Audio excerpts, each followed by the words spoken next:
السلام عليكم ورحمة الله وبركاته. عن أبي هريرة رضي الله عنه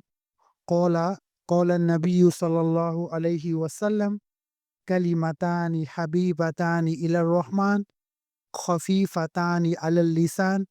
ثقيلتان في الميزان سبحان الله وبحمده سبحان الله العظيم. بخاري جانما حديث تربولا شيره. ဒီဟာဒစ်ဟာဘူခါရီကျမ်းရဲ့နောက်ဆုံးဟာဒစ်လည်းဖြစ်တယ်။ဒီဟာဒစ်ကိုဟာဇရတ်အဘူဟူရိုင်ရာရာဒီယလ္လာဟ်အန်ဟူကဆင့်ပြန်တယ်။သူကပြောပြတယ်တမန်တော်မြတ်ကြီးဆလ္လာလာဟူအလိုင်ဝါဆလမ်ကအမိန့်ရှိတော်မူတဲ့ကလီမာစကားရဲ့နှစ်ခုဟာ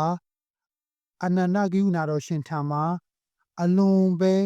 နှစ်သက်ဖွယ်ရာဖြစ်တယ်။နှုတ်ရှာပေါ်မှာရွတ်ဆိုရတာလည်းပဲလွယ်ကူပေါ်ပါတယ်။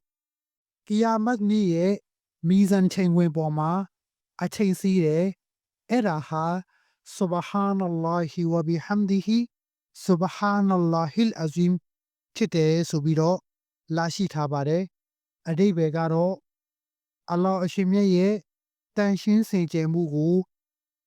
အရှင်မြတ်ကိုချီးမွမ်းခြင်းနဲ့တကွာကျွန်တော်မျိုးယူဆိုပါတယ်ကြီးကျယ်မြင့်မြတ်တော်မူတဲ့အလ္လာဟ်အရှင်မြတ်တန့်ဖြန့်စင်ကြယ်တော်မူကြောင်းကိုကျွန်တော်ရွတ်ဆိုပါတယ်ဆိုပြီးတော့လာရှိထားပါတယ်အစ္စလာမ်အလိုင်ကွမ်ဝရဟ်မတုလ္လာဟီဝဘရကာ